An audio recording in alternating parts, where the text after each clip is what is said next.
사납게 대하는 나사렛 사람들을 뒤로하고 예수님은 가버나움으로 가셨습니다. 가버나움은 갈릴리 호수 부근에 있는 아름다운 마을이었습니다. 나사렛 사람들이 예수님을 믿지 않았기 때문에 예수님은 그곳에서 몇 사람의 병을 고쳐주셨을 뿐 별다른 기적을 행하시지 않았습니다.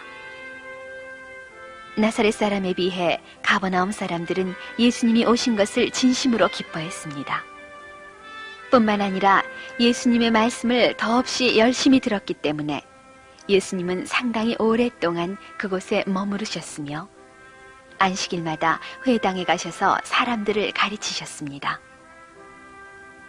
예수님은 권위와 확신을 가지고 하나님에 대해 이야기하셨으며 때로는 명령하듯 강한 말투로 사람들을 놀라게 하셨습니다.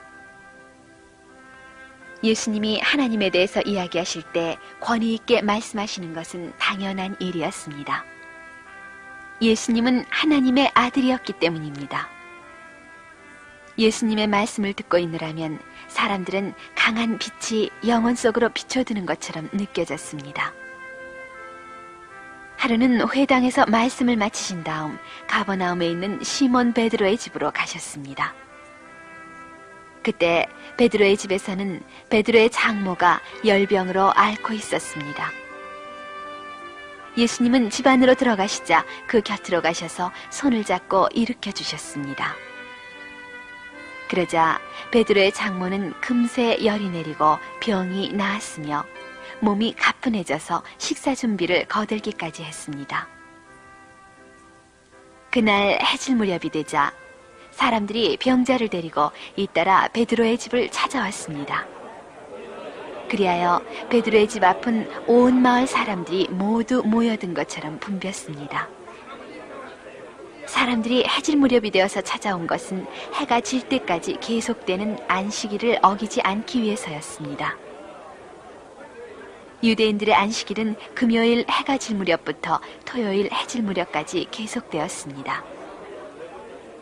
예수님은 수많은 사람들이 모여든 것을 보시자 병자의 머리 위에 손을 얹어 병을 고쳐주셨습니다. 예수님은 사람들을 죄에서 구해주실 뿐만 아니라 죄의 결과로 얻게 된 병으로부터도 구해주시는 것입니다. 예수님은 여러 사람들이 병에서 풀려나는 것을 기쁜 듯이 바라보고 계셨습니다. 예수님은 안식일 다음 날 해 뜨기 전에 혼자 일어나셔서 조용한 곳을 찾아가셨습니다. 예수님은 하늘에 계신 아버지와 이야기를 나누실 때는 언제나 혼자 조용한 곳을 찾아가셨습니다. 날이 밝자 제자들과 마을 사람들은 예수님의 모습이 보이지 않아서 걱정이 되었습니다. 예수님이 어디로 훌쩍 가버리시고 두 번 다시 나타나시지 않는 것이 아닐까 하고 겁이 났습니다. 사람들이 뿔뿔이 흩어져 찾아보았더니 예수님은 혼자 조용한 곳에 가 계셨습니다. 사람들은 예수님에게 이젠 아무 데도 가지 말고 이곳에 계셔달라고 부탁했습니다. 그러나 예수님은 말씀하셨습니다. 나는 다른 마을로 찾아가서 하나님의 복음을 전해야 한다. 나는 이 일을 위해서 왔으니까. 예수님은 갈릴리 지방을 두루 돌아다니시면서 회당에서 가르치고 병자를 고치시는 등 많은 일을 하셨습니다. 예수님을 따르는 사람들이 많았습니다. 예수님께서 언제까지나 이곳에 계실 수 없으시다니까 내가 예수님을 따라다니며 가르침을 받기도 하고 기적을 구경하기도 하자. 이리하여 예수님이 이 마을 저 마을 다니시며 하나님 나라의 복음을 가르치시는 동안 예수님을 따르는 사람들의 수는 점점 늘어났습니다.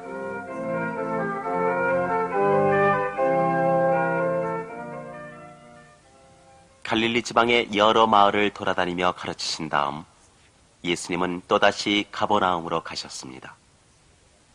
예수님의 모습을 보자 가버나움 사람들은 앞을 다투어 반가이 맞이했습니다.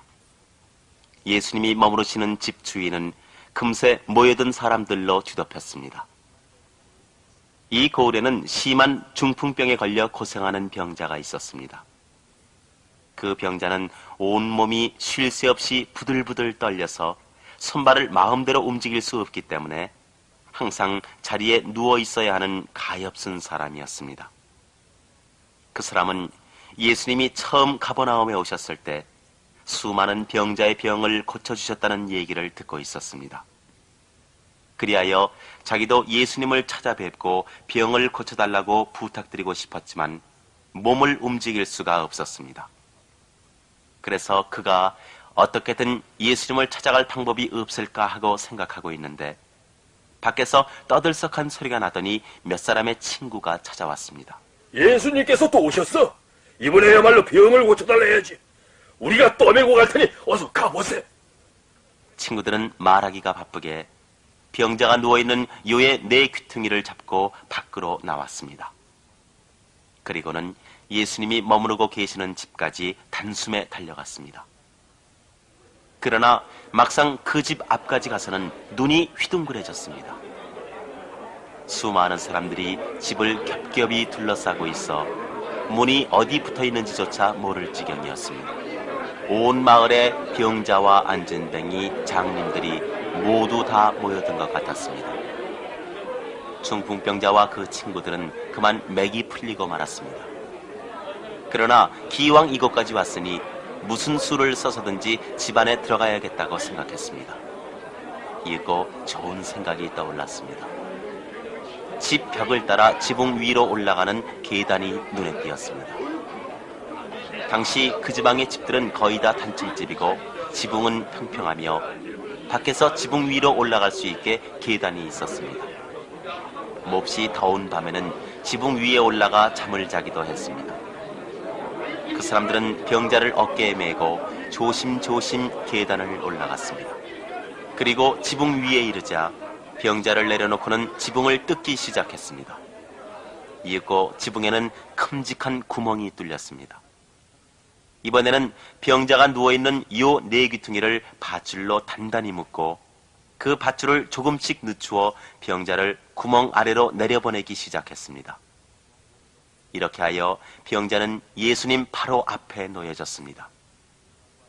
예수님은 친구를 구하려는 뜨거운 우정과 예수님을 믿는 참된 태도를 보시고 감탄하셨습니다.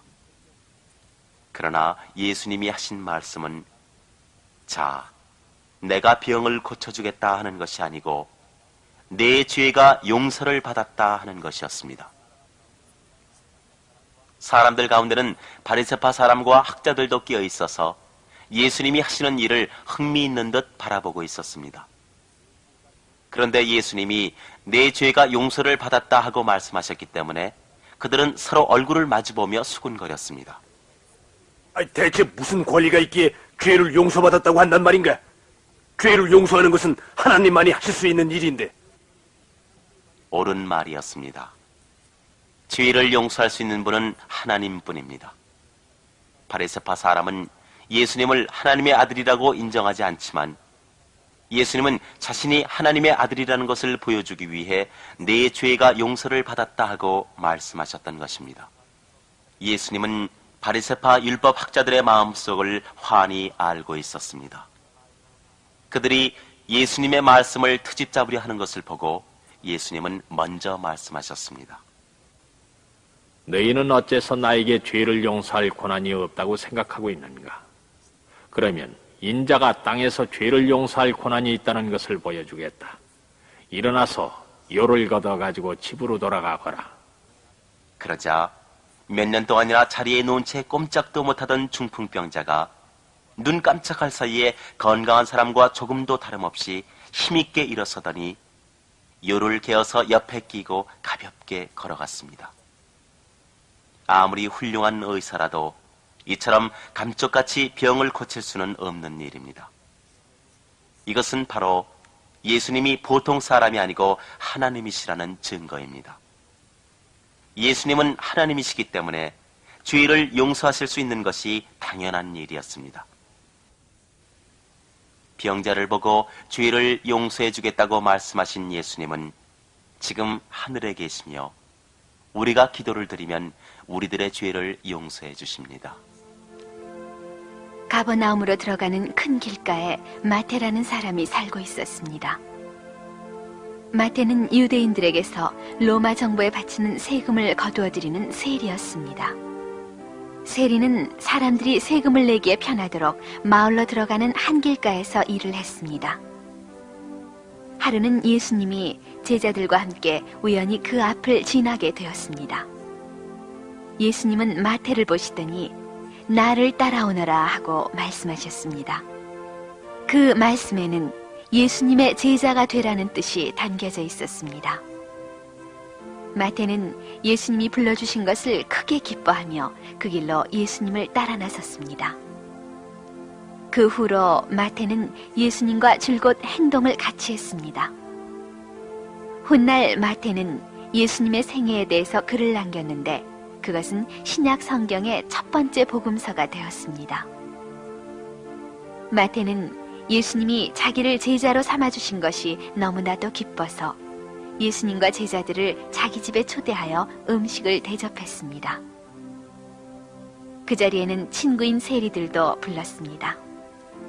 그 무렵 유대는 로마의 지배를 받고 있었기 때문에 로마 정부를 위하여 일하는 세리라든가 관리는 유대인들로부터 몹시 미움을 받고 있었습니다. 유대인들은 자존심이 강해서 로마의 관리들을 몹시 미워했습니다. 그들은 유대인의 왕이 자기들의 나라를 다스려 주기를 바랐던 것입니다. 따라서 로마 정부에게 세금 바치기를 싫어했으며 그 세금을 받으러 다니는 사람을 아주 미워하고 있었습니다. 게다가 관리들 중에는 나쁜 짓을 하는 사람도 있었습니다. 정해진 이상의 세금을 거두어들이고는 나머지를 자기 호주머니에 집어넣는 사람들이 적지 않았습니다. 그래도 유대인들은 어쩔 수가 없었습니다.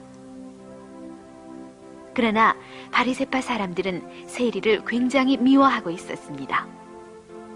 바리새파 사람들은 자기들만큼 올바르게 사는 사람은 없다고 믿었기 때문에 세리나 관리들과는 말하기조차 꺼려했습니다. 그래서 바리새파 사람들은 예수님이 마태를 비롯한 여러 세리들과 다정하게 이야기하시는 것을 보자 가만히 있을 수 없었습니다. 바리새파 사람들은 예수님의 제자들에게 나무랐습니다. 어째서 당신들의 선생은 죄인들과 함께 식사를 하는 거요? 건강한 사람에게는 의사가 필요치 않다. 나는 착한 사람을 부르러 온 것이 아니라 죄인을 구원하러 왔다. 예수님이 말씀하신 뜻은 나는 의사이다. 나는 죄라는 병을 고치기 위하여 온 것이다. 스스로 착한 사람이라고 믿는 너희 바리새파 사람들은 내가 필요치 않다고 생각한다. 그러나 저 사람들은 내가 필요하다는 것을 깨닫고 있다. 그들의 죄가 크면 클수록 내 도움이 필요한 것이다. 그러므로 나는 그들과 함께 식사를 하고 있다 하는 것이었습니다. 바리새파 사람들이 엄격하게 지키고 있는 율법 가운데 하나는 안식일에 쉰다는 것이었습니다. 우리도 6일 동안 일을 하고는 주일, 즉 일요일에는 푹 쉽니다. 그러나 바리새파 사람들이 쉰다는 것은 아주 철저한 것이어서 안식일에는 어려움을 겪는 사람이 있거나 괴로워하는 사람이 있어도 거들떠보지 않을 정도였습니다. 어느 안식일에 예수님은 여느 때처럼 회당에 나가셨습니다. 회당에는 예수님 말씀을 들으려고 많은 사람들이 모여 있었습니다. 그들 속에는 바리새파 사람들도 섞여 있었습니다. 회당에 들어선 예수님은 여러 사람들 가운데 오른손이 오그라들어 쓰지 못하는 사람이 있다는 것을 아셨습니다. 바리새파 사람들도 물론 그 병자가 있다는 것을 알고 있었습니다. 바리새파 사람들은 예수님이 안식일에도 병자를 고치신다는 것을 알고 있었기 때문에 그날도 지켜보다가 만약 예수님이 그 병자의 손을 고쳐주기라도 한다면 당장 고소하리라 벼르고 있었던 것입니다.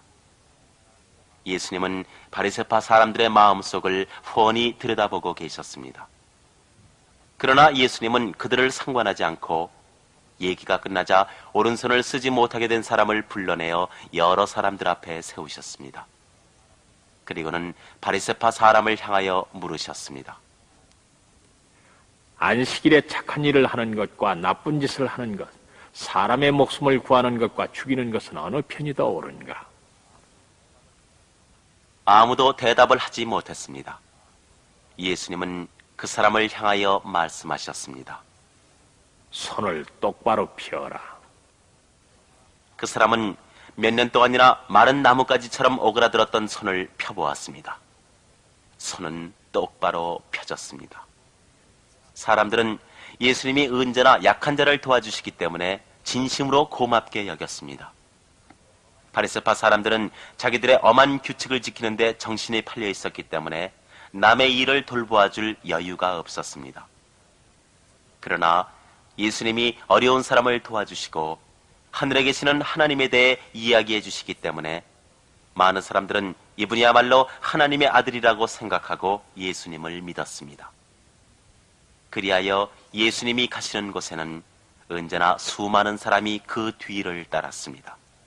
그것을 본 바리새파 사람들과 율법학자들은 셈이 나서 견딜 수가 없었습니다. 뿐만 아니라 예수님은 바리새파 사람들을 칭찬해 주는 일이 한 번도 없었고 그의 가르침은 모두 다 바리새파 사람들이 지켜온 것과는 어긋나는 것이었기 때문에 바리새파 사람들은 예수님을 미워하게 되었습니다. 그러한 터에 지금 안식일에 손을 못 쓰게 된 사람을 고쳐주시는 것을 보자 바리새파 사람들은 잔뜩 화가 나서 수군거렸습니다. 더 이상 사람들을 가르치거나 기적을 행하지 못하게 하자. 한편 회당에서 나오신 예수님은 하나님께 기도드리기 위해 산 위로 올라가셨습니다. 예수님으로서는 하늘에 계신 아버지와 이야기하는 것만큼 즐거운 시간은 없었습니다. 산에 올라가신 예수님은 밤이 새도록 기도를 드리셨습니다. 날이 밝을 무렵 예수님은 제자들을 불러 모으셨습니다. 그리고 특별히 12제자를 뽑으셨습니다. 이 12제자에게는 예수님이 세상을 떠난 후에도 예수님과 함께 보고 들은 것을 온 세상 사람들에게 전하라는 무거운 사명을 주셨습니다. 예수님이 뽑으신 12제자는 베드로와 그의 아우 안드레, 세베대의 아들인 야고보와 요한, 처음부터 예수님을 따라다닌 빌립과 바돌로메, 그리고 도마, 세리이자 예수님을 대접한 마태, 알페오의 아들인 야고보와 다데오, 가나안 사람 시몬, 가롯 사람 유다, 이상 12사람이었습니다. 이들 12제자는 그 후 2년 가까이 예수님을 모셨으며 예수님이 그 사명을 다하실 때까지 예수님과 함께 지냈습니다.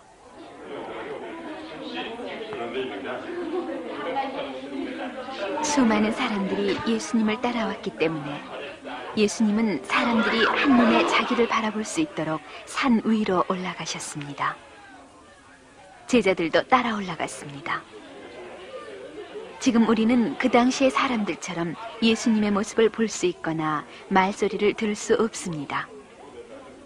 그러나 우리는 예수님이 그 사람들에게 하신 말씀을 알 수 있습니다. 예수님의 제자 가운데 이전에 세리였던 마태는 그때 예수께서 하신 말씀을 먼 훗날에 가서도 잊지 않도록 기록해 두었습니다.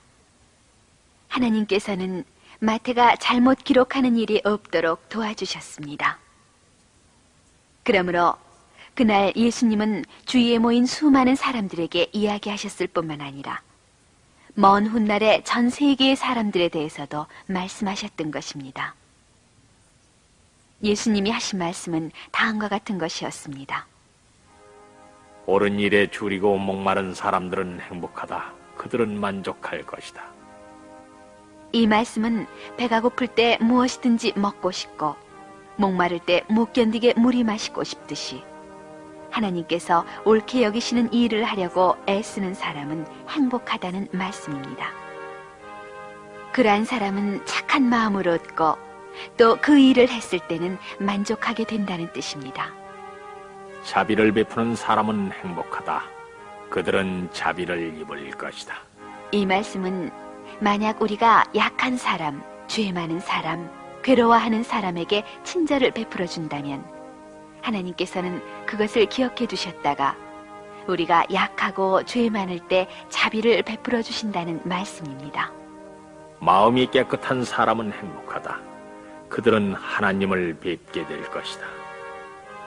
평화를 위하여 일하는 사람들은 행복하다. 그들은 하나님의 아들이 될 것이다. 나 때문에 모욕을 당하고 박해를 받으며 기뻐하고 즐거워하라. 너희가 하늘에서 받을 상이 크다. 예언자들도 그러한 박해를 받았던 것입니다. 예수님은 제자들과 그 밖에 여러 사람들에게 말씀하셨습니다. 너희는 세상의 빛이다. 사람들 앞에서 너희의 빛을 비추어 그들이 너희의 착한 행실을 보고 하늘에 계신 너희 아버지를 찬양하게 하여라. 우리들이 예수님을 사랑하고 착한 행동을 하려고 힘쓰는 것은 곧 예수님의 빛을 밝히는 것이 됩니다. 그 밖에 또 예수님은 이렇게 말씀하셨습니다. 하나님께서 내 이웃을 사랑하고 원수를 미워하라고 하신 말씀이 있지만은 나는 너희에게 원수를 사랑하고 박해하는 사람을 위하여 기도하라고 말한다. 만약 너희가 너희를 사랑하는 사람들만 사랑한다면 무슨 상을 받겠느냐? 죄인도 그 정도는 하고 있다. 하늘에 계신 너희 아버지께서 완전하신 것처럼 너희도 완전한 사람이 되어라. 너희가 남의 잘못을 용서하면 하늘의 아버지께서도 너희를 용서하실 것이다. 그러나 너희가 남의 잘못을 용서하지 않으면 아버지께서도 너희 잘못을 용서하시지 않을 것이다. 먼저 하나님 나라와 하나님께서 옳게 여기시는 이 일을 찾으라. 하나님께서 너희에게 무엇이 필요한지 다 알고 계신다. 하나님께서 공중의 새나 들의 꽃을 저렇게 보살펴 주신다는 것을 생각해 보아라. 새나 꽃은 애써 일하지 않아도 하나님께서 보살펴 주시지 않느냐? 하물며 인간인 너희야 더 생각해 주시지 않겠느냐?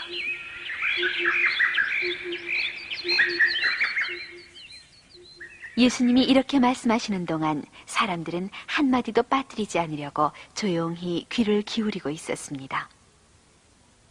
예수님의 말씀은 한마디 한마디가 마음속에 스며드는 것이었습니다. 예수님은 하나님 아버지와 주고받은 이야기를 그대로 사람들에게 전해주시는 것 같았습니다. 한 걸음 더 나아가서 예수님의 말씀을 듣고 있노라면 마치 하나님께서 말씀하시는 것 같이 느껴져서 사람들은 새삼스럽게 예수님이 위대하다는 것을 깨달았습니다. 사람들은 처음 예수님의 말씀을 들었을 때 예수님은 훌륭한 예언자이거나 아니면 랍비라고 생각했습니다. 그러나 계속하여 예수님의 말씀을 듣고 또 기적을 보고 나서는 예수님이 결코 보통 사람이 아니며 옛날부터 약속되어 온 구세주이시며 그리스도임에 틀림없다고 생각하게 되었습니다.